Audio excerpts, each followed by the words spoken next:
मोहनलाल पक्षी को लेकर खुशी खुशी अपने घर लौटा। अब उसके दिल में डर की जगह सुकून था। उसने राधा को सारी कहानी सुनाई, कैसे उसे पक्षी वापस मिला और कैसे एक जादुई अंगूठी ने उसकी मदद की। राधा हैरान भी थी और खुश भी कि उसका पति सही सलामत वापस आ गया। क्या तुम वाकई भविष्य बता सकते हो? हाँ, तुम्हारे भाग्य में बहुत धन लिखा है, तुम बहुत अमीर बनोगे। तो फिर देर किस बात की?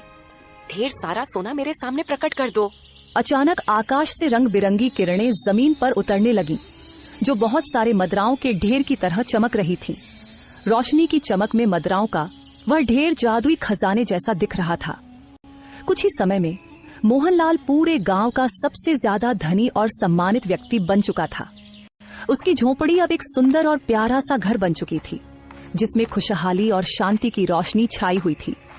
एक दिन वह जादुई पक्षी उड़ता हुआ आ गया और मोहनलाल के कान में धीरे से कुछ कहने लगा। क्या कहा? राजा भीरू किशुनगर की सीमा में अपनी पूरी फौज के साथ घुस आया है। अब समय आ गया है जमींदार को सबक सिखाने का। मोहनलाल ने गांव के एक आदमी को राज दरबार भेजा। जाओ, राजा विक्रम से कहो कि रामपुर गांव का सबसे अमीर व्यक्ति ने उन्हें निमंत्रण दिया है और ये सारे सोने के पात्र भी तोहफे में दिए हैं।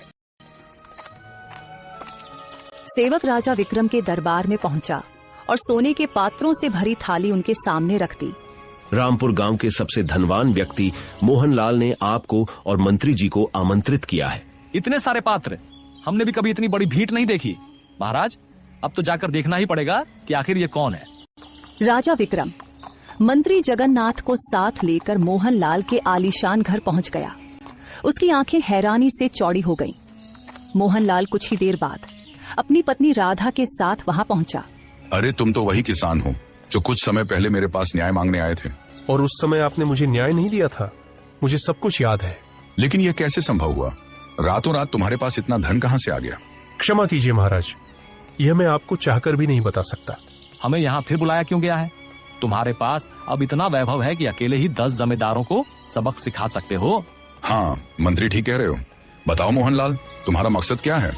महाराज, मैं आपको एक अत्यंत महत्वपूर्ण सूचना देना चाहता हूँ, परंतु उससे पहले मैं चाहता हूँ कि आपने मेरे साथ जो अन्याय किया था उसकी पूरी सुनवाई करें। और हाँ, यह बात आपके भविष्य से जुड़ी हुई है। अगर आपने इसे नजरअंदाज किया तो कुछ ही दिनों में आपका राज्य आपके हाथ से निकल सकता है।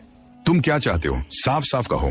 मैं चाहता हूं कि आप अब मेरे घर पर जमींदार बलराम मक्कीये और बलिया को बुलाकर उनसे साफ साफ पूछे कि क्या मैंने वास्तव में अपना खेत बेचा था या नहीं। सैनिकों, तुरंत जाकर उन चारों को बुलाकर मेरे पास ले आओ। कुछ ही देर में वे चारों वहां पहुंचकर उपस्थित हो गए। मुखिया, सच सच बताओ, क्या मैंने वाकई जमींदार को अपना खेत बेचा था? क्षमा कीजिए महाराज, मैंने जमींदार के दबाव में आकर यह झूठ बोला था। मैंने भी झूठ कहा था महाराज, क्योंकि उसने मेरी बेटी की शादी रोकने की धमकी दी थी। महाराज, जब ये लोग एक गरीब किसान के सामने थे तो ये उसके पक्ष में नहीं बोले, लेकिन आज जब उन्हें पता चला कि मैं इतना अमीर हूं कि जमींदार मेरे सामने कुछ भी नहीं, तो ये सब मेरे पक्ष में बोल रहे हैं। मैं चाहता हूं कि आपके राज्य में ऐसा न्याय स्थापित हो जहां अमीर और गरीब के बीच कोई फर्क ना हो। तुरंत इन चारों को जेल में डाल दो और ले जाओ। मुझे माफ कर दीजिए। मुझे माफ कर दीजिए। मोहनलाल। हाँ, ठीक है, मैंने तुम्हें माफ कर दिया है, लेकिन मेरा खेत मुझे वापस लेना होगा। वह मेरे पूर्वजों की निशानी है और इसे कोई छीन नहीं सकता। हाँ ठीक है, मैं देने के लिए तैयार हूँ। जाओ, लेकिन याद रखना, अगर अब किसी गांव वाले के साथ अन्याय हुआ तो मैं तुम्हें माफ नहीं करूंगा। जमींदार बलराम सिर झुकाए चले गए और मुखिया और भलिया भी शर्मिंदगी के साथ लौट गए। महाराज, विशालगढ़ राज्य की सेना आपकी सीमा में प्रवेश कर चुकी है और सभी जानते हैं कि उनकी सेना आपकी सेना से 10 गुना बड़ी है। आप उनसे युद्ध नहीं कर सकते। तो हमें यहाँ से भाग जाना होगा।